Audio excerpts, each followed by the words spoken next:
தொடர்ந்து பிலிப்பின் மூலமாக நமது வாழ்க்கையில தேவனையும் நம்மையும் குறித்து நாம் சிந்திக்கிறோம். யோவான் எழுதின சுவிசேஷம் 1ஆம் அதிகாரத்திலே பிலிப்புவை இயேசு கிறிஸ்து கண்டார், பிலிப்புவை அழைத்தார். பிலிப்பு எந்த மறுப்போ தயக்கமோ தாமதமோ சொல்லாமல் பின்தொடர்ந்தான். தான் அறிந்த இயேசு கிறிஸ்துவை மற்றவருக்கு பிலிப்பு உடனடியாக அறிவித்தான். இதெல்லாம் நமக்கு ஒரு பாடம். இந்த இயேசு கிறிஸ்துவை எப்படி அறிந்து கொண்டான்? வேத வாக்கியங்கள் எழுதப்பட்டு இருக்கிறவர். ஏதோ யாரோ சொல்லதை கேட்டதுனால் அல்ல, கற்பனையால் அல்ல. மோசே எப்பவோ வாழ்ந்தவர், தீர்க்கதரிசிகள் எப்பவோ வாழ்ந்தவங்க. தேவ ஆவியின் வேத வாக்கியங்களும் தேவ ஆவியினாலே தீமோத்தேயுல படிக்கிறோமே அருளப்பட்டு இருக்கிறது. மோசே கற்பனையினால எழுதல, தீர்க்கதரிசிகள் கற்பனையினால எழுதல. தேவ ஆவியானவர் அவர்களை ஏவி எழுதினார். அந்த வேத வாக்கியங்களுக்குள் இயேசு கிறிஸ்துவுக்குள் சத்தியம் புதைந்திருந்தது. அதை அறிந்த இந்த பிலிப்பு எப்படி அறிய வேண்டுமோ அப்படி அறிந்து கொண்டான். அதே விதமாகத்தான் அறிமுகம் செய்தான். நான் இயேசுவை கண்டேன்.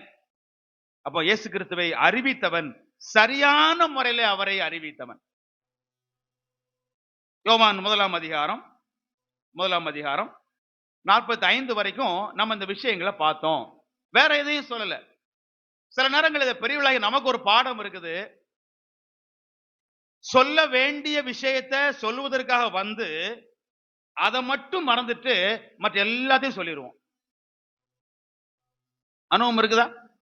ஏதோ ஒன்று சொல்லத்தான் வந்தோம், ஆனா அதை சொல்ல மாட்டோம். அதை சொல்ல வேண்டும் என்பதற்காக எத்தனையோ விஷயங்களை பேசிட்டு கடைசியில் ஐயோ நான் சொல்ல வந்து சொல்லாம விட்டேனே, அதுதானே வந்தேன். நீங்க வந்தீங்க அதுக்கு, ஆனா சொல்ல வேண்டியதை சொல்லாம விட்டீங்களே. சொல்ல வேண்டியதை சில நம்மளை பத்தியே பேசிக்கிட்டு இருப்போம். நம்ம இயேசு கிறிஸ்துவை பற்றி சில முகாமெல்லாம் முடிந்ததுக்கு அப்புறமாக அந்த ஃபீட்பேக்ல டைம் கொடுப்பாங்க. பிரதர் சிஸ்டர், டைம் ரொம்ப இல்லை, ஒரு நிமிஷம் 2 நிமிஷத்துக்குள்ள இந்த முகாமுக்கு வந்ததுனால உங்களுக்கு என்ன பிரயோஜனம் அதை மட்டும் சொன்னீங்கன்னா எல்லாருக்கும் பிரயோஜனம் இருக்கணும்னு சொல்லுவாங்க. இங்க வந்து நின்னதுக்கு அப்புறமா ஆரம்பிப்பாங்க. நான் இந்த முகாமுக்கே வர வேண்டாம்னு நினைச்சுக்கிட்டு இருந்தேன், இதை சொல்லதுக்காக வந்தீங்க, அங்க வந்த பிரயோஜனம் சொல்லுங்க. எதெல்லாமோ சொல்லி கடைசியில முகாமினாலே கற்றுக்கொண்ட சத்தியம் என்ன சொல்ல மாட்டாங்க. ஜபக்கூட்டம் அப்படிங்கிற ஒரு பெயர் இருக்கும். அதுவும் இங்க எப்படின்னு தெரியல, இங்க கண்டிப்பா இருக்காது. சில இடங்களில் சகோதரிகளுக்குன்னு ஒரு ஜபக்கூட்டம் வச்சிருப்பாங்க. அதுல சகோதரிகளுக்கு மட்டும்தான் ஜபக்கூட்டம். ஏன்னா சகோதரி நீண்ட நேரம் ஜபிக்கிற பழக்கம் உடையவங்க. சகோதரர்கள் சுருக்கம் ஜபம் பண்ணிட்டு போயிருவாங்க. அவங்க ரொம்ப நேரம் அவங்களுக்கு விளக்க வரமா சொல்லணும். கேட்கறதும் விளக்க வரமா இருக்கணும், சொல்றதும் விளக்க வரமா தான் அவங்க சொல்லுவாங்க. அந்த ஜபக்கூட்டங்கள்ல சில நேரங்கள்ல ஒரு 10 பேர் இருந்தாங்கன்னா 4 பேர் 5 பேர் உட்காருவாங்க. அந்த சிஸ்டர் வரட்டுமே அப்படின்னு காத்துட்டு இருக்கும்போது ஒருத்தவங்க ஒரு கதையை ஆரம்பிப்பாங்க. அவங்க வந்துருவாங்க. நான் முதல்ல இருந்து கேட்கலையே, திரும்ப ஃபர்ஸ்ட்ல இருந்து ரீப்ளே போடுவாங்க. அதுக்கப்புறம் இன்னொரு சிஸ்டர் காத்திருப்பாங்க. ஆக 10 to 12 ஜபம் 11:30 மணி வரைக்குமாக ஒருவருக்காக ஒருவர் காத்திருக்கும் போது இங்க அப்படியே ஒன் பை ஒன்னா பல விஷயங்கள் ஓடிக்கிட்டு இருக்கும். கடைசியில பார்ப்பாங்க, ஐயோ நேரம் ஆச்சு, யாராவது ஒரு சகோதரி சுருக்கமா ஜெபம் பண்ணி கூட்டத்தை முடிச்சிருங்க. சொல்ல வேண்டிய விஷயத்தை சரியாய் சொல்லாம நம்மை பற்றி சிலங்களை புகழ் பாடிடுவோம். சொல்ல வேண்டிய அவசியம் இல்லாத காரியங்கள்லாம் சொல்லிடுவோம். அது நம்ம வாழ்க்கையில் ஏற்பட்ட பல தோல்விகள் எனக்கு இருக்கு, உங்களுக்கு இருக்கு. ஆனா பிலிப்பு உணர்த்துகிறாரு, நான் வேற எதையெல்லாம் சொல்லல, மோசே தீர்க்க தரிசனங்களில அந்த ஆகமங்களில எழுதி இருக்கிறவரை நான் காண்பித்தேன்.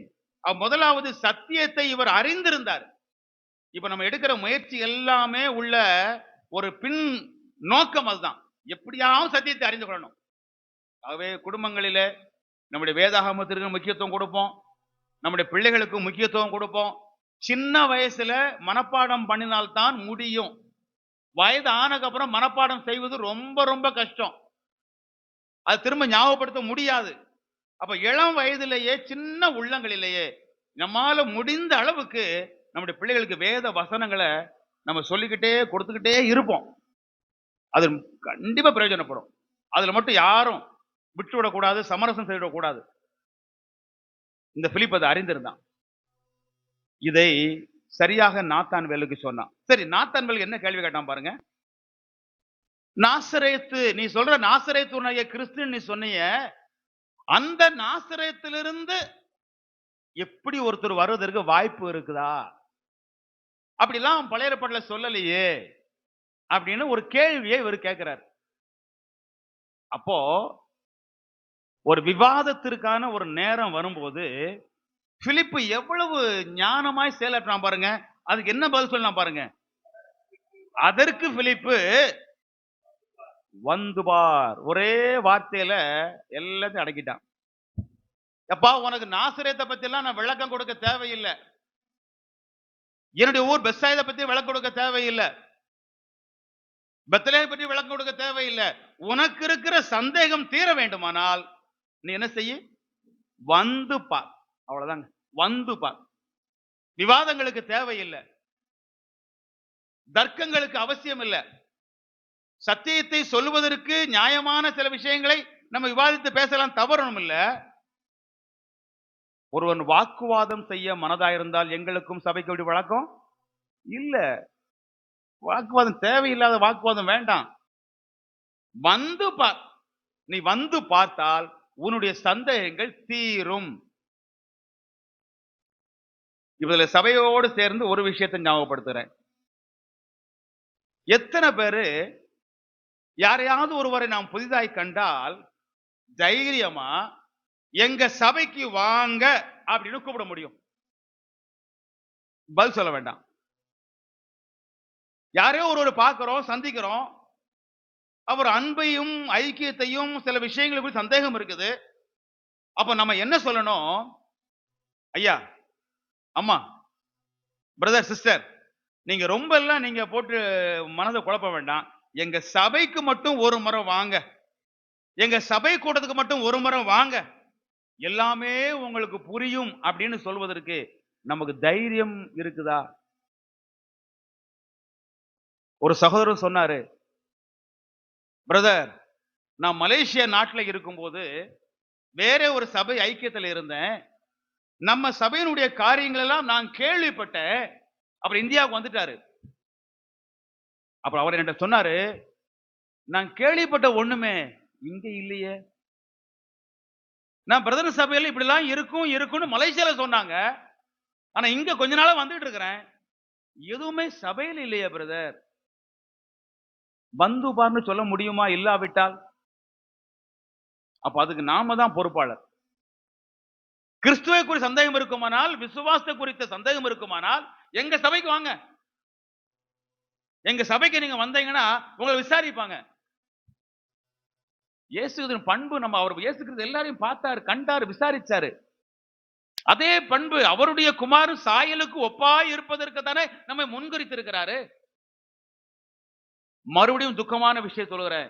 இயேசு கிறிஸ்து கண்டும் காணாதொரு போகல. ஆனால் இன்றைக்கு நவீனமாக பல சபைகளிலே உள்ள விஷயம், நான் திரும்ப திரும்ப குறைகளை சொல்வதற்காக வரல, கண்டும் காணாமல் போகிற போக்கு நம்மிடையே பெருகி கொண்டு இருக்கிறது. முன்னாடி எல்லாம் ஒரு ஆளை பார்த்தாங்கன்னா இவங்க கவனிக்கப்பட்டாலும் கூப்பிட்டு பேசுவாங்க. அவங்க கை கொடுக்கும் போதே தெரியும் எந்த அளவிற்கு அன்போட கை கொடுக்கறாங்க அப்படின்னு சொல்லி. வந்தது கொரோனா. நம்ம ஆளுக்கு அப்ப அடிச்ச பயம் இன்ன வரைக்கும் போகல. கூடிய அளவுக்கு பக்கத்துல வராம பேசுவாங்க. அப்படி கை கொடுத்தா கையை கொடுத்துட்டாரு அப்படின்னு அவன் கையை பிடிப்பாங்க பாருங்க. ஏதோ எலக்ட்ரிக் ஷாக் அடிக்கான்னு தொட்டு பார்ப்போம்ல, அந்த மாதிரி தொட்டு பார்ப்பான் கையை வச்சுக்கிட்டு. இல்ல, பார்த்த எத்தனையோ, நான் இன்னும் இறங்கியே சொல்லுகிறேன், சுவிசேஷர்களாக ஊழியர்களாக இருக்கிறவங்க கூட சக சகோதரனே சகோதரிய பார்த்தா பேசுவதற்கு மனம் இல்லை. என்ன காரணம் தெரியல. அவன் வந்து என்கிட்ட பேசட்டும், அவர் வந்து என்கிட்ட பேசணும் இருக்கிறாங்களா தெரியல. ஏன் நீங்க முதல்ல போய் பிரைஸ்லான்னு சொன்னா என்ன குறைஞ்சா போறீங்க? ஒரு சிரிப்பு சிரிச்சா குறைஞ்சா போறீங்க? நம்ம ஒருத்தர் சந்திக்கும் போது அந்த ஒரு அறிமுகம் இல்லையே. உலக மனுஷனை போல அவங்களும் சபை தான் வராங்க. நிறைய இன்னும் பாருங்க, நம்ம எங்கேயுமே பெரும்பாலான கூட்டம் நம்மகிட்ட இல்ல. நம்ம எண்ணிக்கையில குறையாத்தான் நம்முடைய சபைகள் எல்லா இடத்துலயும் இருக்குது. ஒருவரை ஒருவர் அறிமுகமாக எத்தனை பேர் இருக்கிறோம்? எல்லாருக்கும் எல்லாருடைய பெயர் நமக்கு தெரியுமா? எல்லாரும் எல்லாரோடும் பேசுகிறோமா? எல்லாரும் சிரிச்சாது ஒரு விஷயத்தை நம்ம பேசுகிறோமா? இல்ல எந்திரத்தனமாய் வந்துட்டு நம்ம போறோமா? அது அறிந்திருத்தல் வேண்டும். நான் என்ன சொல்ல வருது என்றால், சபைக்கு வந்தால் இதெல்லாம் உங்களுக்கு கிடைக்கும்னு சொல்லணுமானா, அதை நம்ம சபையில் நம்ம நடைமுறைப்படுத்தணும். அப்பதான் தைரியமா சொல்லலாம். இவ்வளவு சந்தேகம் இருக்குல்ல, மேடை பக்கத்துல இந்த அட்ரஸ்ல நாங்க மேல மாடியில காலை 8:30 மணிக்கு கூடுறோம். இன்ன கிழமை ஜெபம் இருக்குது. இன்ன கிழமை நீங்க வாங்க சிஸ்டர், நீங்க வாங்க பிரதர் அப்படின்னு தைரியமா கூப்பிட வேண்டுமானால், இதையெல்லாம் நம்முடைய சபையிலே நம்ம நடைமுறைப்படுத்தினால் தான் முடியும். மறுபடியும் சொல்லுகிறேன், இதெல்லாம் நீங்க குறை என்று நான் சொல்லல. பொதுவான கருத்தாய் சொல்லுகிறேன். எங்க வீட்டுக்கு வாங்க அப்படின்னு கூப்பிட்டா வர்றவங்க இந்த வீட்டிலே சகிக்கக்கூடிய விஷயங்கள் நடந்தா தான் கூப்பிட முடியும். தைரியமா வீட்டுக்கு கூப்பிட முடியாது. அது சில சகோதரர்களுக்கு அந்த அனுபவம் இருக்கும். சில நேரங்கள்ல நம்ம வீடு சுத்தமா இல்லாததுல நம்ம பாட்டு வாங்கன்றுவோம். ஒண்ணு சிஸ்டர் சொல்லுவாங்க, ஏங்க ஒரு வார்த்தை சொல்லி கூப்பிட வேண்டாமா? எதுக்கு தெரியுமா? நிறைய வீடுகள்ல செல்ஃபுக்கு ஒரு கபோர்டு வச்சிருப்பாங்க. குறைஞ்சது ஸ்கிரீனா போட்டிருப்பாங்க செல்ஃப். எதுக்கு தெரியுமா? யாராவது விசிட்டர் வந்தா தூக்கி எல்லாம் உள்ள போட்டு ஸ்கிரீன் மூடிடுவாங்க. அதாங்க செல்ஃபுக்கு ஸ்கிரீன் போடணும். அப்ப சொல்லிட்டு கூப்பிடுங்களேன். அப்படியே வந்துட்டாங்கன்னா சொல்லாம யாராவது வீட்டுக்கு வந்து அந்த வீட்டுல அலங்கோலத்தை எல்லாம் பார்த்தா இங்க சொல்ல மாட்டாங்க, அங்க போய் சொல்லுவாங்க. அவங்க எல்லாம் கிறிஸ்தவங்களாம், சர்ச்சுக்கு போறாங்களாம். ஆனா வீட்டை பார்த்தேன். அப்ப நம்ம வீடு ஒழுங்கா தான் வர வைக்க முடியும். அதே மாதிரி சபையில இந்த அன்பு, இந்த ஐக்கியம், இந்த ஒழுங்கு, இந்த வேதவசனம் இருந்தால்தான் ஒருவரை வாங்க அப்படின்னு கூட முடியும். அவ வேதவசனத்தை கற்றுக்கொள்கிற பிலிப்பு ஒரு முன்மாதிரியா இருக்கிறான். வந்து பார் அப்படின்னு அவனுக்கு ஒரு உறுதி, ஒரு கேரண்டி. நீ வா, உன் சந்தேகம் தீந்துரும். அப்ப நம்ம ஒரு முயற்சி இருக்கணும். இனிமேல் எப்படிலாம் வேதத்தை நம்ம கற்றுக்கொள்வது? வேதத்தை கற்றுக் தனியாக படிக்கிறது, தனியாக வேதாகம் வைத்து வேதத்தை படிக்கும் போதே ஒரு நோட் புக் வைத்து நோட் பண்றது, சபை கூடத்துல நடக்கிற ஒவ்வொரு கூடுகைக்கும் தவறாமல் கலந்து கொள்வது, வீட்டிலே வேத பாடத்தை வேதத்தை படித்து ஜெபம் செய்தல், எங்கெங்க வாய்ப்பு இருக்கோ அங்கெல்லாம் வேதத்தை நம்ம கேட்கல், முடிந்த அளவுக்கு வேதத்தை வசனங்களை மனப்பாடம் செய்தல், முடிந்த அளவுக்கு நாம் தெரிந்த வேத பதில் மற்றவர்களுக்கு நம்ம அறிவித்தல். இதன் மூலமாக நம்ம சத்தியத்தை நமக்குள்ள அந்த அறிவை வளர்த்துக் கொள்ள முடியும். ஒரு வியாதி வந்தால் ஆன்டிபயோட்டிக் கொடுக்கறாங்க. அதே மாதிரி உலகத்துல எத்தனையோ காரியங்கள் நம்ம எல்லாம் தீட்டுப்படுத்திக் கொண்டிருக்கிறது. அதற்கு ஆன்டிபயோட்டிக் என்ன வேணும்? வேத வசனம் வேணும். இந்த வசனம் தான் நம்மை சுத்திகரிக்கிறது. இல்லைன்னா நம்ம அசுத்தப்பட்டு போயிருவோம். நம்ம நோய் நம்மளை கொண்டு போடும். அப்ப சபை கூட்டத்துக்கு நம்ம வரணும். ஒரு முறை ஒரு சபை ஹால்ல போதகர் இருந்தாரு. திடீரென்று அன்னைக்கு அவங்க மேல் கூரையில புகை வந்து தீ பிடிச்ச மாதிரி ஆயிடுச்சு. அப்போ நிறைய பேர் வந்துட்டாங்க, தீயெல்லாம் அணைக்கிறதுக்கு வந்தாங்க. அப்போ சபை மக்களுக்கெல்லாம் இவர் நன்றி சொன்னாரு. இன்னொரு ஐயா வந்தாரு. அவரை பார்த்து அவர், ஐயா உங்களை நாங்க பார்த்ததே இல்லையே. நானும் சபை மெம்பர் தாங்க. அப்படியா? நான் இதுவரைக்கும் உங்களை பார்த்ததே இல்லையே. இன்னைக்கு வந்திருக்கீங்க? தீ பிடிச்சதுனால வந்தேன். அப்ப இதுக்கு முன்னாடி வரவே இல்லை. இதுக்கு முன்னாடி தீ பிடிக்கல. அப்ப நெருப்பு பிடிச்சா நான் வருவேன், நெருப்பு பிடிக்க நான் வரவே மாட்டேன். எப்படியெல்லாம் இருந்த வேதத்தை படிக்க முடியுமா? யாரையாவது வாங்கன்னு கூப்பிட முடியுமா? வேதத்தை படிப்போம். நமக்குள் ஐக்கியத்தை அவர்கள் பார்த்து, நீங்கள் ஒருவரில் ஒருவர் அன்பாய் இருப்பதனால் நீங்கள் என்னுடைய சீஷர்கள் என்று அவர்கள் அறிந்து கொள்வார்கள். இவங்க உண்மையிலே இயேசுவை பின்பற்றுறவங்க, இவங்க உண்மையிலே விசுவாசி.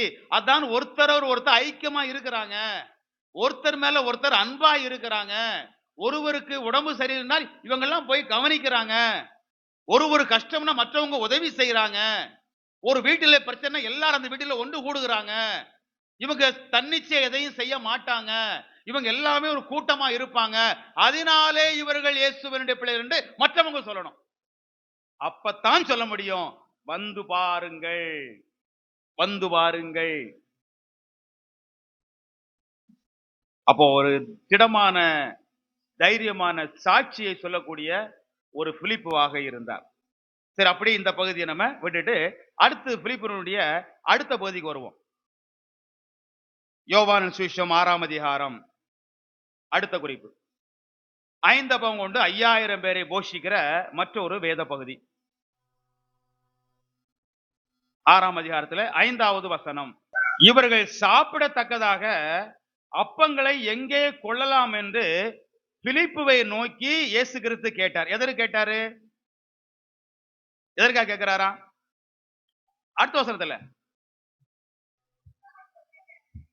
ஆ, ஆ, எதற்கு? அவனை சோதிக்கும்படி கேட்கிறாரு. சோதிக்கும்படி. இயேசு கிறிஸ்து எல்லாருடைய உள்ளத்தையும் அறிந்தவர். ஒருவனுக்கு ஒரு கேள்வி கேட்டா தெரியாமல்லாம் அவர் கேட்பது கிடையாது. மனசுக்குள்ள இருக்குது அவருக்கு தெரியும். வேண்டுமென்றே ஒரு கேள்வியை அவன்கிட்ட கேட்கிறாரு. பிலிப்புவே, இத்தனை பேர் வந்திருக்காங்களே, இவங்களுக்கு அப்பம் இல்ல சாப்பாடு எங்கே வாங்க முடியும்? அவனை சோதிக்கும்படி தேவன் இயேசு கிறிஸ்து கேட்கிறார். சோதனை குறித்து நம்ம அறிந்திருக்கிறோம், அதை சொல்ல தேவையில்லை. சோதனையில வித்தியாசங்கள் உண்டு. சாத்தான் கொடுக்கிறது நம்மை விழத்தள்ளுவதற்காக டெம்டேஷன், நம்மை கீழே தள்ளுவதற்காக, பாவத்தில் அமிழ்த்துவதற்காக. தமிழ்ல நம்ம சோதனை என்ற வார்த்தையில படிக்கிறோம். ஆங்கிலத்தில் படிக்கும் பொழுது டெம்டேஷன். அதுல நல்ல நோக்கம் கிடையாது. நம்மை பாவத்தில் தள்ளுவதற்காக சாத்தான் கொடுப்பது டெம்டேஷன்.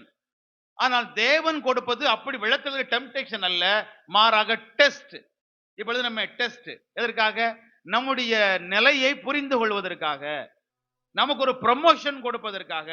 10ஆம் வகுப்பு பொதுத் தேர்வு, 12ஆம் வகுப்பு பொதுத் தேர்வு எதற்காக? இதுவரைக்கும் என்ன படிச்சுக்கிறாங்கன்னு பார்த்து அவங்களுக்கு ஒரு மேல் படிப்புக்கு ஒரு ப்ரமோஷன் கொடுப்பதற்காகத்தான் தேவன் நமக்கு சோதனையை கொடுக்கிறார். டெம்டேஷனை கொடுக்கல, டெஸ்ட் கொடுக்கிறார், பரீட்சை கொடுக்கிறாரு. இப்ப இங்க பிலிப்புக்கு ஒரு சோதனை. இது சாதாரணமாக மூல எழுத்துல பெயரசோ, PEIRAZO என்ற வார்த்தை பயன்படுத்தப்பட்டிருக்க சொல்லுகிறார்கள். அதனுடைய பொருத்தம் இது ஒரு நியூட்ரலான, ஒரு எந்த நோக்கமும் கிடையாது. ஆபிரகாமை தேவன் சோதித்தார், இயேசு கிறிஸ்து சோதிக்கப்பட்டார். அதுபோல இங்கே தேவன் சில நேரங்களில் நமக்கும் சில சோதனைகளை கொடுப்பாரு. நம்மை விழத்தள்ளுவதற்காக அல்ல, தேவன் நல்ல நோக்கத்தோடு நம்மை பலப்படுத்துவதற்காக சில கேள்விகளை கேட்பாரு. அவருக்கு தெரியும் என்ன செய்வன்னு தெரியும். தெரிந்தும் பிலிப்பிட்ட போய், பிலிப்பே, இவ்வளவு மக்கள் வந்துட்டாங்களே, இவங்களுக்கெல்லாம் சாப்பாடு எங்கே வாங்கலாம்? இதை வேதப்படி சொல்லுகிறார்கள். பிலிப்புக்கு அந்த அளவுக்கு விசுவாசம் இல்லாமல் இருந்துச்சு. அவன் அடிக்கடி இந்த பேதுரு மாதிரி அவிசுவாசம் கொள்ளக்கூடிய இருந்தான், அதனால கேட்டிருப்பார் அப்படின்னு நினைக்கிறாங்க. இன்னும் சில பேரு இந்த பணம், இந்த உணவு சம்பந்தமாக பிலிப்பிட்ட ஒரு பொறுப்பு இருந்திருக்கலாம், அதனால பிலிப்பிட்ட கேட்டிருந்திருக்கலாம். என்ன காரணமோ பைபிள்ல எழுதல. ஆனா நமக்கு தெரியும், இயேசு கிறிஸ்து ஏதோ ஒரு நோக்கத்தோடு தான் ஒரு மனிதனை குறிப்பிட்டு, சில இடத்துல பொதுவா சீஷரை பார்த்து கேட்பாரு, பொதுவான கேள்வி. சில நேரங்களில் குறிப்பிட்டு கேட்பாரு. பேதுரு பார்த்து கேட்டாரு, வரியையும் தீர்வையும் யார்கிட்ட வாங்குறாங்க? சொந்த மக்கள்கிட்டயா, அந்நியர்கிட்டயா? அதை குறிப்பிட்டு பேதுருட்ட கேட்கிறாரு. அப்ப அது நோக்கம் இருக்குது. அப்ப குறிப்பிட்டு ஒரு கேள்வியை கேட்டா, அறிந்த இயேசு கிறிஸ்து ஏதோ குறிப்பிட்ட நோக்கத்தோடு ஒரு கேள்வியை கேட்கிறாங்க. மனிதர்களுக்கு நமக்கு தெரியாது, நம்ம எல்லாத்தையும் ஒண்ணு போல கேட்டுருவோம். ஒரு டாக்டர் ஒருத்தர் காலையில இருந்து கிளினிக்கை திறந்து வச்சிருக்காரு, ஒரு ஆளும் பேஷண்ட் வரல. வெயிட் பண்ணி பார்த்தாரு, வரல. ரொம்ப நேரத்துக்கு அப்புறம் ஒருத்தர் வந்தாரு. அப்படி ஒருத்தனாவது வந்தானே அவனு சொல்லி உட்கார வச்சு, கைய நீட்டு, ஸ்டெத் வச்சு பார்த்தாரு, நாக்க நீட்டு, கண்ணு, டெம்பரேச்சர் எல்லாம் கேட்டுட்டு, உனக்கு என்ன செய்யுது? அப்ப அவன் சொன்னான், எனக்கு ஒண்ணும் செய்யல, எங்க அப்பாவுக்கு சோகம் இல்ல, கேட்க வந்தேன். ஏன் அது முதலே கேட்கலாம்? எங்க கேட்க விட்டீங்க? நமக்கு தெரியாது. ஒரு மனுஷன் வந்திருக்கானே, என்ன ஏது நமக்கு தெரியாது. ஆனா இயேசு கிறிஸ்து அப்படி அல்ல. ஒரு கேள்வியை கேட்டால் அறிந்து உள்நோக்கத்தோடு அவனை கேள்வி கேட்டாரு. என்ன கேள்வி கேட்டாரு? திரும்ப பார்ப்போம். 6ஆம் அதிகாரத்துல பிலிப்புவை நோக்கி, இப்ப அப்பம் தொடர்பாக இயேசு கிறிஸ்து என்ன கேள்வி கேட்கிறாரு? எவ்வளவுன்னு கேட்கிறாரா, எப்போன்னு கேட்கிறாரா, எப்படின்னு கேட்கிறாரா, எங்கேன்னு கேட்கிறாரா? கேட்ட கேள்வி என்னன்னா, எவ்வளவு வேணுங்கிறது உன் பிரச்சனை கிடையாது. எப்படிங்கிறது உன் பிரச்சனை இல்ல. உன் பிரச்சனை என்ன? எங்கே கிடைக்கும்? பிலிப் என்ன பதில் சொன்னா பாருங்க. ஒவ்வொருவன் கொஞ்சம் கொஞ்சம் எடுத்துக்கொண்டாலும் 200 பணத்து அப்பங்களும் இவர்களுக்கு இதுதாங்க. நமக்கும் சில நேரங்கள்ல சில பற்றாக்குறை வந்துரும். சில பிரச்சனை வந்துரும். அப்ப நம்ம என்ன யோசிப்போம் அப்படின்னா, நம்முடைய தகுதிக்கு உட்பட்டு அடுத்த மாசம் 8ஆம் தேதி இந்த அமௌண்ட் ஒண்ணு வரும்னு சொல்லியிருக்காங்க. அது வந்தால் இத முடிச்சிருவோம். இவங்க வர்றேன்னு சொல்லியிருக்கிறாங்க. வந்தால் இது நடந்துரும். நம்ம குடும்ப வாழ்க்கையிலும், நம்முடைய விசுவாச வாழ்க்கையிலும் சில நேரங்கள்ல இதுக்கு முன்னால இயேசு கிறிஸ்து இப்படி அற்புதத்தை செய்யல. ஒரே நேரத்துல 5000த்துக்கும் மேற்பட்ட மக்களுக்கு உணவளித்த அனுபவம் இந்த பிலிப்புக்கு தெரியாது. நம்ம வாழ்க்கையில இதுக்கு முன்னால சந்தித்திராத மிகப்பெரிய பற்றாக்குறை வந்துடலாம். உடலிலே சில பலவீனங்கள் வரலாம். ஆரோக்கிய பற்றாக்குறை. சில குடும்பத்தின் அன்பின் பற்றாக்குறை. இதுவரைக்கும் சந்திக்காத அளவிற்கு மிகப்பெரிய பற்றாக்குறை வரலாம். வரும்போது பிலிப்பு பாருங்க, அவர் கேட்ட கேள்வி வேற. இவன் என்ன பதில் சொல்லியிருக்கணும்? ஆண்டவரே, இங்கெல்லாம் இதெல்லாம் வனாந்தரம் கிடைக்காது. அந்த யோர்தான் பக்கம் போனா, அந்த எரிகோவுக்கு பக்கம் போனா, அதான் நம்ம சொல்லியிருப்போம். இவர் அப்படி சொல்லல. 200 பணத்துக்கு அப்பத்தை கொண்டாலும், நான் நினைக்கிறேன் இயேசு கிறிஸ்து 200 பணம் இருந்ததாக இந்த பையன் ஆள் பார்த்திருக்க மாட்டாரு. இவன் நினைச்சிருப்பான், இவர் எங்கன்னு கேட்கிறாரு. 200 ரூபாய் இவர் இருந்தா தானே. எங்கங்கிறது விட்டுருங்க, முதல்ல உங்கள்கிட்ட ரூபா இருக்கான்னு பாருங்க. 200 பணம் உங்கள்கிட்ட இருக்கா ஆண்டவரே? அந்த 200 பணத்துக்கு வாங்கினாலும் திருப்தி இருக்காது. பாருங்க, நம்ம பற்றாக்குறையில, நம்ம பிரச்சனையில, நம்முடைய சுய ஞானத்தினாலே, நம்முடைய இந்த எல்கைக்கு உட்பட்ட காரியங்களினாலே தீர்வு காண முயற்சித்தால் முயற்சி இருக்குமே அல்லாமல் திருப்தி இருக்காது.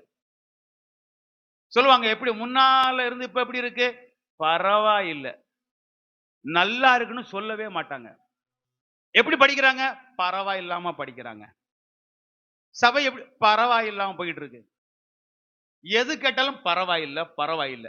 எத்தனை பேரு ரொம்ப நல்லா இருக்கும் சொல்லுவோமா?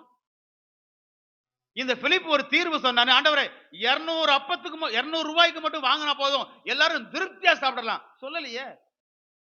200 பணத்துக்கு அப்பத்தை வாங்கினாலும் கொஞ்சம் கொஞ்சம் தான் கொடுக்க முடியும். ஆக மிகப்பெரிய ஒரு பற்றாக்குறை வரும்போது நாம் நம்முடைய சொந்த முயற்சியில, சொந்த திட்டத்துல தீர்மானம் போட்டா நமக்கு ஒரு வரையறை இருக்குது. அதுக்கு அப்பாற்பட்டு நம்மால சிந்திக்க கூட முடியாது. நீங்க நிறைய சொந்தமா வீடு கட்டினவங்க கேட்டு பாருங்க. பெரும்பான்மையான மக்கள் சாட்சி சொல்லுவாங்க. நான் கேட்டிருக்கிறேன். நாங்க இந்த இடத்துல, இந்த ஊர்ல வந்து ஒரு இடம் வாங்கி வீடு கட்டுவோம் என்று கனவில் கூட நினைச்சு பார்க்கல. நமக்கெல்லாம் ஒரு எல்கை, அதுக்கப்புறம் நம்ம சிந்திக்க மாட்டோம். சில பேர் சொல்லுவாங்க, இவருக்கு இவர் கூட எனக்கு கல்யாணம் நடந்து நான் இந்த சென்னையில இருப்பேன்னு நினைக்காம எத்தனையோ நடந்திருக்கு. அது ஒண்ணு பிரதர், பாடு நிறைஞ்ச வாழ்க்கை தானே. வாழ்க்கையே விசுவாசத்துக்கு சோதனை தானே. இந்த மனுஷன் கூட எனக்கு கல்யாணம் முடிச்சு நான் இப்படி எல்லாம் பாடுபட வேண்டும் என்று தேவன் நியமித்திருக்கிறாரு. நான் நினைச்சு கூட பார்க்கல. நம்முடைய எதிர்பார்ப்புகள், நம்முடைய எண்ணங்களுக்கெல்லாம் ஒரு வரையறை உண்டு. அதற்கு மிஞ்சி நம்ம எதிர்பார்க்க மாட்டோம். ஆகவேதான் எபேசியர், நினைப்பதற்கும் வேண்டிக் கொள்வதற்கும் மிகவும் அதிகமாக கிரியை செய்கிற அவருடைய வல்லமையின்படியே. அப்ப நமக்கு என்ன வரணும்? எதிர்பாராத பற்றாக்குறை வந்தால், மிகப்பெரிய பற்றாக்குறை, ஒரு மிகப்பெரிய ரட்சகர் இருக்கிறாரு. பணம் தேவையில்லை, இடம் தேவையில்லை, என்னுடைய திட்டம் போட்டால் மறுபடியும் பற்றாக்குறை தான். பிலிப்பு நம்ம பாடம் கற்று தர்றாரு. என் வாழ்க்கையில் ஒரு பற்றாக்குறையும் ஒரு பெரிய பிரச்சனையை தேவன் அனுமதித்தால், நான் என்ன அளவிலே திட்டம் போட்டுக் கொண்டிருப்பதை விட கர்த்தர்கிட்ட கொடுத்துடணும். ஆண்டவரே, எங்க கிடைக்கும் எனக்கு தெரியாது, எவ்வளவு என்று தெரியாது, எல்லாம் உமக்கு தெரியும். ஒரு கற்பனை யோசிச்சு பாருங்க. இந்த விஷயம் நடந்து நமக்கு தெரியும். இதுக்கு அப்புறமா இதே மாதிரி இன்னொரு இடத்துல ஆண்டவர் ஏராளமான மக்களுக்கு உணவு அளித்தார். எத்தனை பேருக்கு? 4000 பேருக்கு. எத்தனை அப்பத்தை கொடுத்து கொண்டு? 7 அப்பத்தை கொண்டு. இது அப்புறம் நடந்த விஷயம். இப்ப அப்படியே கற்பனை வச்சுக்கோங்க. இந்த இடத்துல 5 அப்பம் கொண்டு 5000 பேரை போஷித்து 12 கூடை எடுத்தாச்சு. இந்த 4000 பேரை போஷிக்கிறதுக்கு முன்னால மறுபடியும் பிலிப்புவை பார்த்து இயேசு கிறிஸ்து, பிலிப்பு இந்த 4000 பேருக்கு அப்பத்தை எங்கே வாங்கலாம் என்று கேட்டிருந்தால் பிலிப்பு என்ன பதில் சொல்லியிருப்பாரு? எங்கேயும் போக வேண்டாம் ஆண்டவரே, நீங்க இருக்கீங்க, நீங்க இருக்கீங்க சொல்லியிருப்பாரா? சொல்லிருக்க மாட்டாரா? இதுதான் நம்ம அனுபவமா இருக்கணும். பெரிய பற்றாக்குறை வரும், ஆனால் பெரிய ரட்சகர் இருக்கிறார். நம்முடைய திட்டத்தினாலே பற்றாக்குறை தான், திருப்தி இல்லாம இருக்கும். ஆனால் இவரு கையில கொடுக்கும் போது 5000 பேரும் எப்படி சாப்பிட்டாங்க? திருப்தியாய் சாப்பிட்டு மீதி வந்து. இன்னைக்கு ஏன் நமக்கு திருப்தி இல்லை?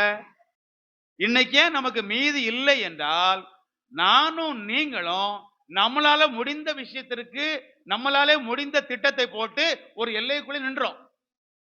இன்னைக்கு முடிவு பண்ணுவோம், ஆண்டவரே எங்க குடும்பத்தில் இந்த பற்றாக்குறை, எங்க வீட்டுல இந்த பற்றாக்குறை, தெய்வ பக்தியில் இந்த பற்றாக்குறை, பல விஷயங்கள பற்றாக்குறை. படிக்கிறது எனக்கு மனசுல நிக்க மாட்டேங்குது.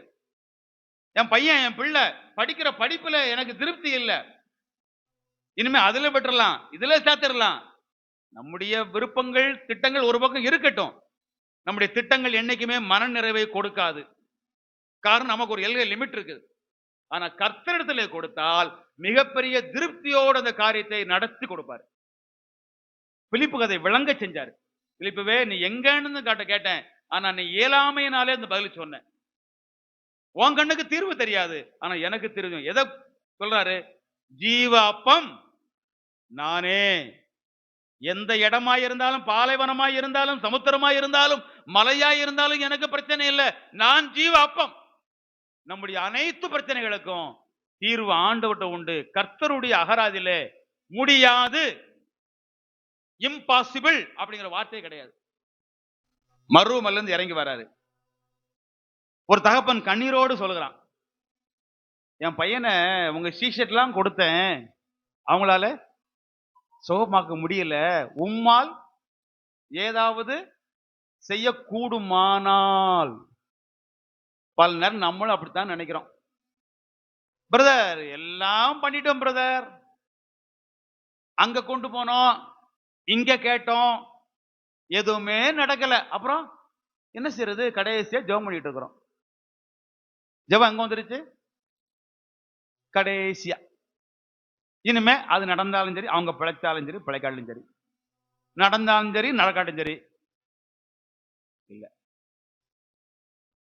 முதலாவது அப்ப இயேசுக்கு சொல்றாரு, நீ விசுவாசிக்க கூடுமானால். இந்த ஒரு போராட்டம் தான் விசுவாச வாழ்க்கை இருக்கணும். பிரச்சனை எதுவானாலும் பரவாயில்லை, உன்னால் விசுவாசிக்க முடியுமா? விசுவாசிக்கிறவனுக்கு எல்லாம் கூடும். தேவனால கூடாத காரியம் ஒன்றும் இல்லை. இந்த பிலிப்பின் மூலமா நம்ம ஞாபகப்படுத்தப்படுறோம். ஒருவேளை பிள்ளையுடைய படிப்பு நம்முடைய வாழ்க்கை, நம்முடைய மனசுல இவையெல்லாம் ஒப்பேறிக்கிடவே மாட்டா. இவனுக்கு என்ன ஆனாலும் படிப்பு மண்டல ஏறவே ஏறாது. காம்படிஷன் எக்ஸாம்ல இவ அவ்வளவுதான், வரவே மாட்டா. இவனுக்கெல்லாம் கல்யாணம், இவளுக்கு கல்யாணம். எத்தனை விஷயங்கள் அன்றாட வாழ்க்கையில நம்மால நம்ம திட்டம் போட்டு நடக்காது பிரதர். எங்களுக்கெல்லாம் ஒரு வேலை கிடைக்காது பிரதர், நாங்கெல்லாம் வீடு கட்டிக்கிற மாட்டோம், எங்களுக்கெல்லாம் தொழில் வாய்க்காது. நம்ம எல்லாம் அப்படி சோர்ந்து போய் இந்த வார்த்தை விட்டுறோம், அப்படி மனசு நினைச்சிட்டு இருக்கிறோம். ஆனா தேவன் நமக்கு ஞாபகப்படுத்துறாரு, எப்பா உன்னால முடியாது, நீ போடுற திட்டம்ல மறுபடியும் ஒரு பற்றாக்குறை தான் இருக்கிறோம். ஆனா விசுவாசிக்க உன்னால முடியுமா? நீ விசுவாசிப்பாயானால் விசுவாசிக்கிறவனுக்கு எல்லாம் கூடும். தேவனாலே கூடாத காரியம் அதை இங்க அவனுக்கு நிரூபிச்சு காட்டுறாரு. நீ எந்த இடத்துக்கு நீ போக வேண்டாம், எந்த பணத்தை பத்தி நீ கவலைப்பட வேண்டாம். ஜீவாப்பம் உனக்கு முன்னால நிக்கிறேன், ஏன்ட்ட கொடுத்தா போதும். அவனுடைய பிரச்சனைகளை நமக்கு மிகப்பெரிய பற்றாக்குறை, மிகப்பெரிய பிரச்சனை, மிகப்பெரிய ரட்சகர், மிகப்பெரிய திருப்தி. Great scarcity, great saviour, great satisfaction எங்க கிடைக்குங்க? இந்த பகுதியை நான் இங்க நிறைவு செய்கிறேன். அடுத்து இவருடைய வாழ்க்கையில தொடர்பு உள்ள மற்றொரு பகுதிக்கு நம்ம போவோம். யோவான் 12ஆம் அதிகாரம் 20, 21. அன்றைக்கு இந்த பஸ்கா பண்டிகை நிறைய பேர் வெளியிருந்து வந்தாங்க. அதுல கிரேக்கர்களும் வந்திருக்கிறாங்க. அந்த வேளையில இந்த கிரேக்கர்கள் பெத்சாய்தா ஊரானாகிய பிலிப்பினிடத்தில் வந்து ஐயா இயேசுவை காண என்று கேட்டுக்கொண்டாங்க. இவங்க ஏன் பிலிப்பிட்ட வந்து கேட்டாங்க அப்படின்னு நேரடி நமக்கு இல்லைன்னா கூட வேத பண்டிதர் சொல்லுற ஒரு கருத்து என்னன்னு கேட்டா, இந்த பெத்சாய்தா பட்டணத்தினுடைய சுற்று எல்லை பகுதிகளிலே கிரேக்கர்கள் வாழக்கூடிய நிலம் இருந்தது. அதனால பார்டர்ல இருக்கிறார் இவர். கிரேக்க மக்கள் குடியிருக்கிற இடத்தினுடைய பார்டர்ல இருக்கிறாங்க. இந்த பெத்சாய்தாவிலே ஏராளமான கிரேக்கர்கள் வாழ்ந்ததாகவும் குறிப்பு இருக்கிறது. அதனால இவருக்கு கிரேக்க மொழி தெரிந்திருக்க வாய்ப்பு இருக்கு என்று கருதப்படுகிறது. பொதுவா பார்டர்ல இருக்கிறவங்களுக்கு ஒரு பிளஸ் பாயிண்டும் இருக்குது, ஒரு மைனஸ் பாயிண்டும் இருக்கு. இங்க யாராவது கன்னியாகுமரிக்காரங்க இருக்கிறீங்களா? கன்னியாகுமரிக்காரங்க, கன்னியாகுமரிக்காரங்களுக்கு ஒரு சிக்கல் இருக்கும். என்ன தெரியுமா? அவங்க பார்டரா இருக்கிறதுனால சென்னைக்கு வந்தா, இப்ப நான் சொல்ல பழையன்னு சொல்றேன், சென்னைக்கு வந்து அவங்க பேச தமிழை பார்த்து இங்குள்ள சொல்லுவான், ஏ மலையாளத்தான் சேர்க்க மாட்டாங்க அவங்கள. ஏன்னா பார்டர் இருக்கிறாங்க, அவங்க தமிழ் வந்து மலையாளம் கலந்து இருக்கும். சென்னை வாசி அவன் மலையாளத்தான்னு சொல்லி அவனை சேர்க்க மாட்டாங்க.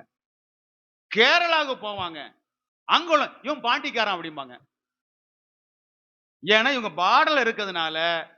நீங்களும் ஒரு பார்டர் தானே, ஆந்திரா பார்டர்ல உட்காந்துருக்கீங்க. சென்னையில பிறந்து வளர்ந்தவங்க பேசுகிற தமிழ் இருக்கு பாருங்க, ஆஹா என்ன தமிழ் அது. இந்த பார்டர்னால இவர் கிரேக்க மக்களோடு தொடர்பு இருந்ததுனால இவர் கிரேக்க மொழி தெரிந்திருக்க வாய்ப்பு இருக்கும் என்று கருதுகிறாங்க. இப்ப என்னுடைய சிந்தனை என்னன்னா, இத்தனை பேர் இருக்கும்போது அவரை போய் பார்த்தார்கள் அப்படின்னா, இதுல ஒரு கருத்து அணுகுவதற்கு சுலபமா இருந்தது. இந்த பிலிப்பிட்ட போய் பேசலாம் பாருங்க, ரொம்ப சிம்பிளா நினைப்போம். சில இடங்களுக்கு போகும்போது நம்ம அறியாமலேயே சில பேர்கிட்ட நமக்கு பேச தோணும். ஒரு ஆபீஸுக்கு போறோம், ஒரு பெரிய மருத்துவமனைக்கு போறோம், சில முகங்களை பார்த்தா நமக்கே நம்ம அறியாமலேயே அவங்ககிட்ட போய் கேள்வி கேட்க தைரியம் வரும். சில முகங்களை பார்த்தா எங்க சொல்லுவாங்க, எள்ளு போட்டா பொறிஞ்சிடும் பிரதர். வீட்டுல என்ன சண்டை போட்டதா இங்க வந்து கத்திட்டு இருக்காரு.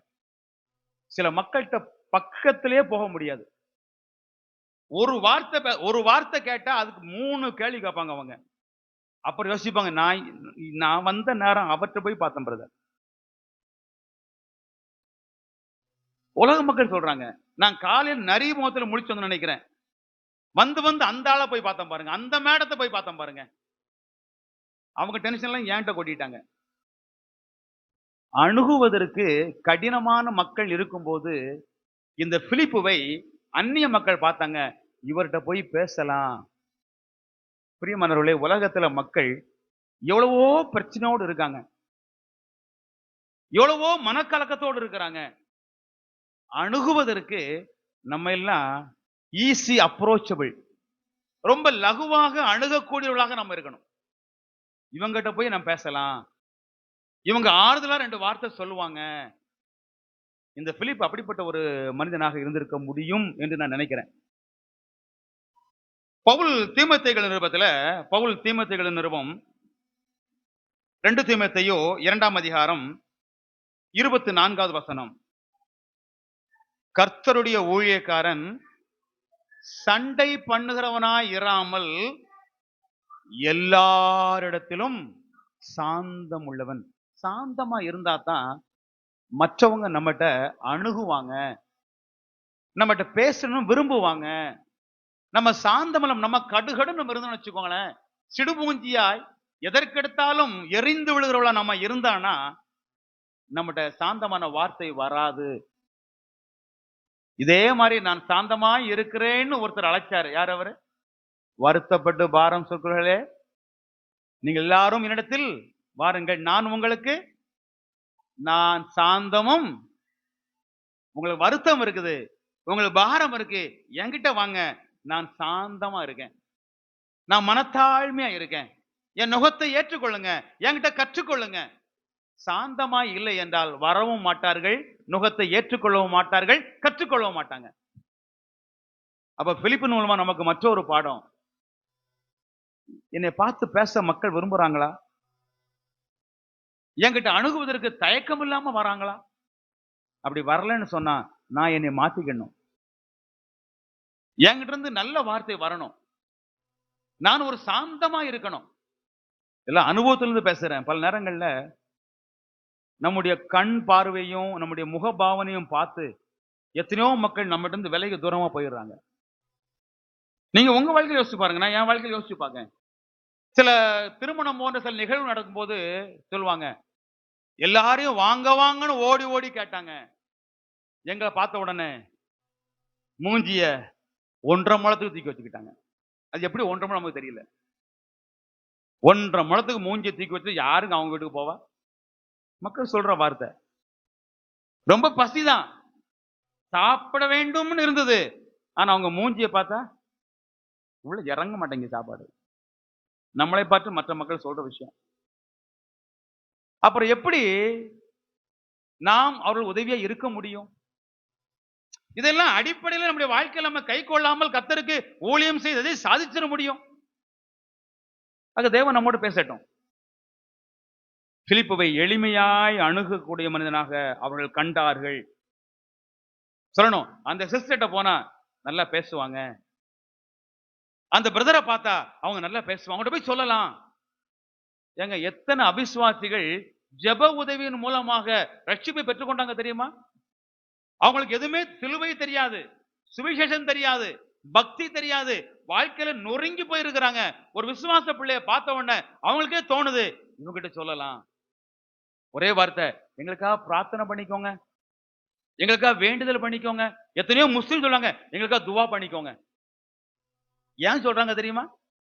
நம்ம நிலையை பார்த்தான் சொல்றாங்க. அப்படி வேண்டிக் கொள்ளுங்கள், ஜெபியுங்கள் சொன்னவங்க பிற்காலத்துல பெரிய விசுவாசியா மாறி இருக்கிறாங்க. அப்படி சொல்லக்கூடிய நிலையிலே நம்முடைய முகமும் நாமும் இல்லைன்னா எப்படி முடியும்? பிலிப்பை குறித்த அடுத்த ஒரு குறிப்புக்கு நம்ம வருவோம். யோவான் எழுதின சுவிசேஷம் 14ஆம் அதிகாரம் 7வது வசனம் 8வது வசனம் பாருங்க. இது முதல் நீங்கள் அவரை அறிந்தும், யாரை? பிதாவை அறிந்திருக்கிறீங்க, கண்டு இருக்கிறீங்கன்னு சொல்லிட்டாரு. பிலிப் என்ன கேள்வி கேட்கிறாரு? நாங்க பார்க்கவே இல்லை, நீங்க தான் சொல்றீங்க நீங்க அறிந்திருக்கிறீங்க கண்டிருக்கீங்கன்னு. இப்ப எனக்கு பிலிப் ஒரு விஷயத்தை சின்ன பிள்ளை மாதிரி பேசுறாரு. எல்லாம் நீங்க போறேன்னு சொல்றீங்க, நீங்க போறீங்க, ஒரு இடத்தை ஆயத்தம் பண்ண போறீங்க, வருவீங்க, எல்லாம் இருக்கட்டும். இவ்வளவு நாளா பிதாவே பிதாவேன்னு நீங்க சொல்லிட்டு இருந்தீங்க. ஜெபம் பண்ண எப்படி கற்றுக் கொடுத்தீங்க? பரமண்டல இருக்கிற எங்கள் பிதாவேன்னு சொல்லி கொடுத்தீங்க. ஆனா ஒண்ணே ஒண்ணு, அந்த பிதாவை மட்டும் காமிச்சிருங்க. அது எனக்கு வேற ஒண்ணுமே வேண்டாம், வேற எதுவுமே வேண்டாம், பிதாவை மட்டும் காட்டிருங்க போதும். என்ன இயேசு பதில் சொல்ல பாருங்க. அதற்கு இயேசு, பிலிப்புவே, இவ்வளவு காலம் நான் உங்களுடைய கூட இருந்து நீ என்னை பாருங்க. வேதம் உள்ள விஷயத்தை உள்ளபடியே எழுதக்கூடிய மகா தனிச்சிறப்பு வாய்ந்த புத்தகம் இந்த வேத புத்தகம். இதுவரைக்கும் பிலிப்பை குறித்த மேன்மையான பல்வேறு காரியங்கள் நம்ம படிச்சுக்கிட்டே இருந்தோம். இந்த இடத்துல பிலிப்பினுடைய பெரிய அறியாமையும் வேதம் மறைத்து வைக்கல. யோனா பெரிய ஒரு தீர்க்கதரிசி, மகாநகரமா நினிவேக்கு அனுப்பக்கூடிய அளவுக்கு தேவனாலே தெரிந்து கொள்ளப்பட்ட ஒரு மனிதன். மிகப்பெரிய செய்தியோடு தேவன் அனுப்புகிறாரு. ஆனால் அதே யோனா விழுந்து போன பிறகு கர்த்தர் அதை மூடி மறைச்சாரா? யோனா விழுந்துட்டான், தர்ஷீசுக்கு நினிவேக்கு போறான். இது வேற யாருக்கும் தெரிய வேண்டாம். மறைச்சாரா? மறைக்கலையே. காற்றை வரவிட்டார், கொந்தளிப்பை ஏற்படுத்தினார். அது மட்டுமா? சீட்டு போடுங்க, சீட்டு போட்டாங்க. யார் பேர்ல வந்தது? யோனா பேர்ல. யோனா நினைச்சுக்கலாம், ஆண்டவரே என்ன இவ்வளவா கேவலப்படுத்துவீங்க, என்ன நம்ம ரெண்டு பேருக்குள்ள விஷயம் ரகசியமா போட்டுமே. பெரிய ஒரு புயலை வர வச்சு, கொந்தளிப்பை வர வச்சு, சீட்டு போட வச்சு, அந்த சீட்டுல என் பேர் விழ வச்சு, அடுத்து எண்ணெய் தூக்கி கடலுக்குள்ள போட வச்சு, கர்த்தர் செஞ்சாரா இல்லையா? அதான் நம்ம பைபிள்ல மகா சிறப்பு. எதெல்லாம் அட்வான்டேஜா இருக்கோ அதெல்லாம் எழுதிட்டு டிஸ்அட்வான்டேஜ் இருக்கிறதெல்லாம் மறைக்கிறது வேத புத்தகம் அல்ல. மோசே தேவனுடைய வீட்டில் எங்கு உண்மை உள்ளவனாய் இருந்தான். அதே மோசே கீழ்ப்படியாமல் போனான், கானானுக்குள்ள பிரவேசிக்க முடியல. வேதம் எழுதி வச்சது. என் இருதயத்துக்கு ஏற்றவன் தாவீது உரியாவின் மனைவிடத்திலே விழுந்து போனான். அதையும் வேதம் எழுதி வைத்தது. விசுவாசத்தின் தகப்பன் ஆபிரகாம் பொய் சொன்னான், தவறான திட்டம் போட்டான். அதையும் வேதம் எழுதி வைத்தது. இந்த பிலிப்பினுடைய அறியாமையையும் வேதம் எழுதி வைத்திருக்கிறது. நம்முடைய வேதம் சத்திய வேதம், சத்திய வசனம். இந்த பிலிப்பினுடைய அறியாமையை கூட வேதம் மறைக்கல. இது எனக்கும் உனக்குள்ள பர்சனல் விஷயம்பா அப்படின்னு ஆவியானவர் மறைச்சு வைக்கல. அப்ப இயேசு சொல்லுகிறாரு, இவ்வளவு காலம் உன்னோடு இருந்தும் நீ என்னை அறியலையா? இந்த கேள்வி அப்படியே நம்ம பக்கம் கொஞ்சம் வருது. இவ்வளவு காலம் இந்த 2 அப்பங்கள் கொண்ட அற்புதத்தை செஞ்சதுக்கு அப்புறமா படவு ஏறும்போது இயேசு ஒரு கேள்வி கேட்டாரு. ஏரோதின் புளித்த மாவை குறித்து பரிசேயர் எச்சரிக்கை. அப்ப அவங்க என்ன சொன்னாங்க தெரியுமா? நாம அப்ப எடுக்க மறந்துட்டோம், அதுதான் ஆண்டவர் இதை பேசுறாரு. அப்ப கிறிஸ்து என்ன சொன்னாரு? 5 அப்பம் கொண்டு 5000 பேர் சாப்பிட்டது எத்தனை கூட நீங்க மீதம் எடுத்தீங்க? 4000 பேர் சாப்பிட்டதுக்கு அப்புறம் எத்தனை மீதம் எடுத்தீங்க? ஆனாலும் இன்னும் உணரவில்லையா? ஏன்பா உங்களுக்கு உணர்வே இல்லையா? 5 அப்பத்தை வச்சு நீங்க தானே 5000 பேருக்கு சாப்பாடு கொடுத்து 12 கூட நீங்க சுமந்துட்டு வந்தீங்க. 7 அப்பத்தை 4000 பேருக்கு சாப்பாடு கொடுத்து மீதி 7 கூட எடுத்தீங்களே. இன்னும் உணரலையா? இன்னும் உணரலையா? லூக்கா 22ஆம் அதிகாரத்துல அந்த ஊழியத்தின் நிறைவு நாட்களிலே அவர்களோடு ஆண்டவர் அற்புதமான ஒரு கேள்வியை கேட்பாரு. லூக்கா 22ஆம் அதிகாரம் 35வது வசனம். நான் உங்களை அனுப்பும் போது பணப்பை உங்ககிட்ட நான் கொடுக்கல, சாமான் பையையும் உங்ககிட்ட நான் கொடுக்கல, பாதரட்சைகளையும் கொடுக்காமல் நான் அனுப்பின போது ஏதாயிலும் உங்களுக்கு குறை வந்ததா? ஏதாயிலும் ஏதாவது ஒண்ணு. பணமும் நீங்க கொண்டு போல, பொருள் கொண்டு போற பேக்கும் நீங்க கொண்டு போகல, கால்ல நீங்க செருப்பும் போடாம தான் நீங்க போனீங்க. ஏதாவது குறை வந்துச்சா? ஏதாவது குறை வந்ததா? என்ன பதில் சொன்னாங்க பாருங்க. ஒன்றும் குறைவாய் இருந்ததில்லை.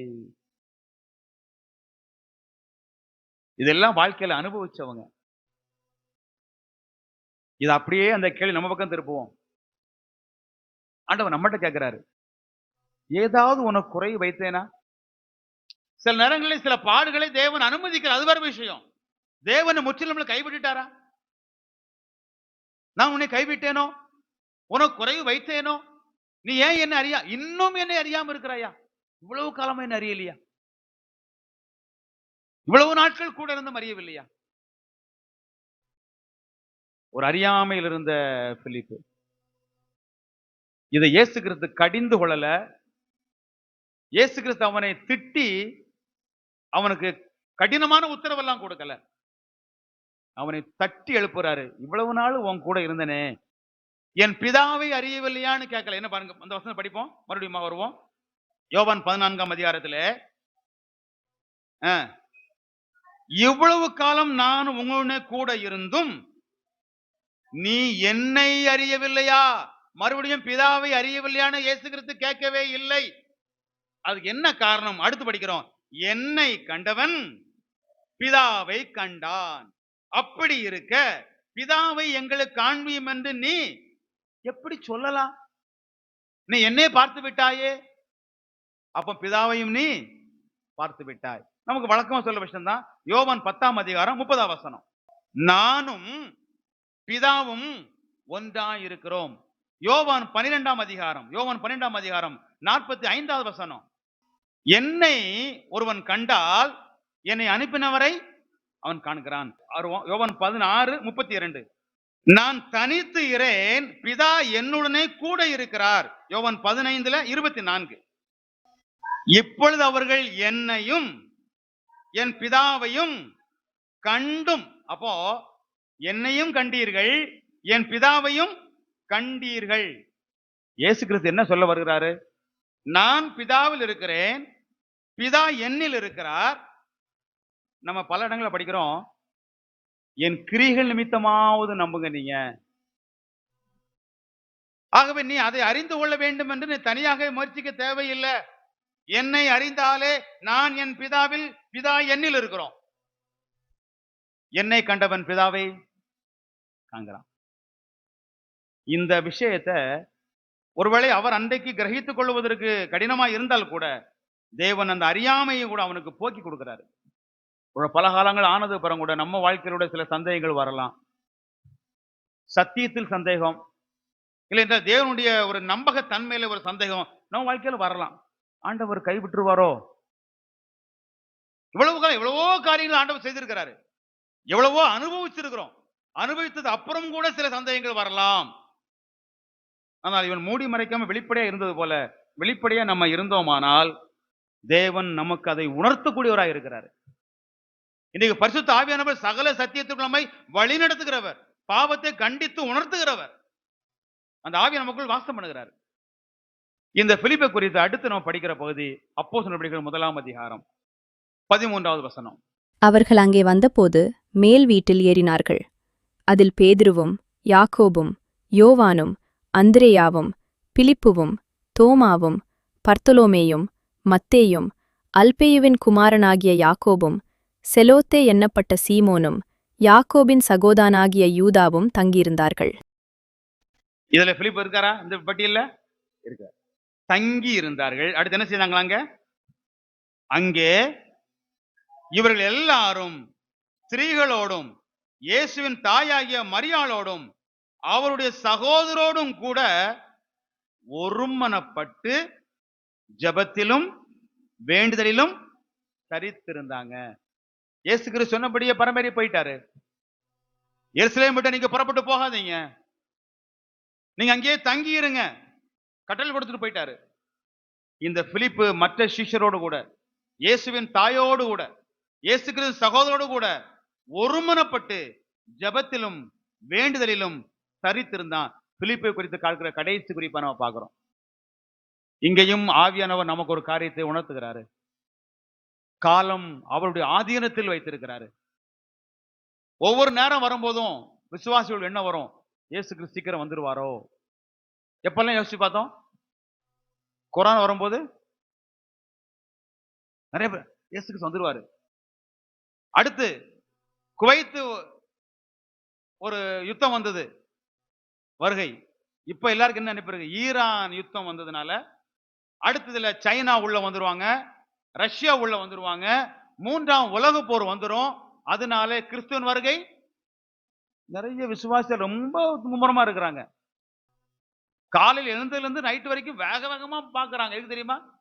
இந்த யுத்தத்தின் செய்தியை கேட்டு கிறிஸ்துவின் வருகைக்கு. இயேசு கிறிஸ்துனுடைய சபை எடுத்துக்கொள்வதற்கான வருகைக்கு எந்த அடையாளமும் கிடையாது, எந்த யுத்தமும் நடந்ததுக்கு அப்புறம் என்று கிடையாது. அது அவருடைய ஆதீனத்தில் வைத்திருக்கிறாரு. இப்ப நமக்குரிய வேலை என்ன? இருக்கிறவங்க சகோதரர்களும் சகோதரிகளும் ஒருமனப்பட்டு ஜெபத்திலும் வேண்டுதலிலும் தரித்திருக்கிறது. நமக்கு கிடைத்த மிகப்பெரிய பாக்கியம் இது. நிறைய பேருக்கு இந்த பாக்கியம் கிடையாது. சகோதரர்களும் சகோதரிகளும் ஒருமனப்பட்டு ஜெபத்தில வேண்டுதல்ல தரித்து இருத்தல். அப்படி ஒருமனப்பட்டு நம்ம ஜெபம் பண்ணும்போது கர்த்தர் எவ்வளவு பெரிய ஆசீர்வாதங்களை, எவ்வளவு பெரிய நன்மைகளை, எவ்வளவு பெரிய கிரியைகளை நம் நடுவே செய்கிறாரு. அந்த வல்லமையை நம்ம இன்னும் சில நேரங்களில் உணராமல் போயிடுறோமே. பிலிப்பிட்ட கேட்டனோட கேட்காரு, இன்னும் நீங்கள் அறியாம இவ்வளவு காலம் இருந்து உங்களுக்கு அறியலையா? நீங்கள் ஒருமனப்பட்டு ஜெபிக்கும் போது கர்த்தர் எவ்வளவு பெரிய காரியங்களை செய்கிறார், உங்களுக்கு இன்னும் தெரியலையா? அப்ப இந்த பிலிப்பின் மூலமாய் நாம் உணர்த்தப்படுகிறோம், ஆண்டவர் இனிமேல் உம்முடைய வருகை உமது திட்டத்தின்படி வருகிறீர். ஆனா எங்களுக்கு கிடைத்த நாட்களிலே நாங்கள் சகோதரர்களும் சகோதரிகளுமாக ஒருமனப்படணும். பல ஜெப கூட்டங்கள் நடக்கிறது. ஒரு வருஷத்துக்கு முன்னாலே ப்ரோகிராம் போட்டு அந்த ப்ரோகிராம் டேட்ல அந்த ஜெப கூட்டத்தை நடத்த வேண்டும், அது நடக்கட்டும். ஆனால் அந்தந்த சபைகளிலே உள்ள சகோதரர்களும் சகோதரிகளும் ஒரு மனமா புதன்கிழமை ஜெப கூட்டம், செவ்வாய்க்கிழமை ஜெப கூட்டம், சனிக்கிழமை ஜெப கூட்டம், 2ஆம் சனி உபவாச கூட்டம், எல்லாம் சபையில் ப்ரோகிராம் இருக்கட்டும். ஜெபிக்கிறவங்க எத்தனை பேரோ அத்தனை பேருக்குள்ள ஒரு மனப்பாடு. நாம அதான் மத்தேயு சொல்றார் இல்லையா, அல்லாமலும் தாங்கள் வேண்டிக் கொள்ள போற காரியத்தை குறித்து உங்களில் 2 பேர் பூமியிலே ஒருமனப்பட்டிருந்தால், இந்த அப்போஸ்தலர் 1ஆம் அதிகாரத்துல 2வது அந்த ஒரு மனத்தை நம்ம திரும்ப திரும்ப படிக்க முடியும். நமக்குள்ள ஒரு மனம் வருமானால், அந்த ஒரு மனதோடு நம்ம ஜெயிப்போமானால், தேவன் நிச்சயமாக பெரிய காரியங்களை செய்வார். நம்ம ஜெபம் பண்றோம், ஆனா நம்மகிட்ட என்ன இருக்குது? இந்த ஒரு மன குறைவு இருக்குது. அது நிறைவு செய்ய தேவனால் தான் முடியும். அதுக்கு நம்ம என்ன செய்யணும்னா, நம்மை அர்ப்பணிக்கணும். ஆண்டவரே, எங்களுடைய மனதிலே ஒரு மனதை தாரும். நான் ஜெப கூட்டத்துக்கு போகிறேன், ஆனா எனக்கு ஒரு மனம் இல்ல. என்னோடு ஜெப கூட்டத்துக்கு வந்த சகோதரனோடு கூட எனக்கு ஒரு நல்ல ஒரு ஐக்கியம் இல்ல. இதெல்லாம் அனுபவத்திலிருந்து நான் பேசுறேன். நான் டாக்டரினா பேசல, தியாலஜியா பேசல. நம்முடைய சபை கூட்டங்களிலே, அநேக சபை ஜெப கூட்டங்களிலே, ஜெப கூட்டம் ஒரு சடங்காச்சாரமா தான் நடந்துகிட்டு இருக்கு. ஏதோ ஜெப கூட்டத்துக்கு போகணும், ஜெபம் பண்ணணும். 2 பேர், 3 பேர், 4 பேரு, 10 பேரு ஒரு மனமாய் ஒரே சிந்தையோடு, பிலிப்பியர் ஏக சிந்தையா இருங்க. ஒரே மனமா நம்ம கேட்கும்போது தேவன் பெரிய காரியங்களை செய்வார். ஆகவே இயேசு கிறிஸ்து எப்படிப்பட்டவர் என்பதையும், பிலிப்பின் வாயிலாக நாம் எப்படிப்பட்டவர்கள் என்ன செய்யணும் என்பதையும் நம்ம சுருக்கமாய் சிந்திக்க தேவன் உதவி செய்தார். ஆகவே தேவனுக்கு மகிமை உண்டாகட்டும்.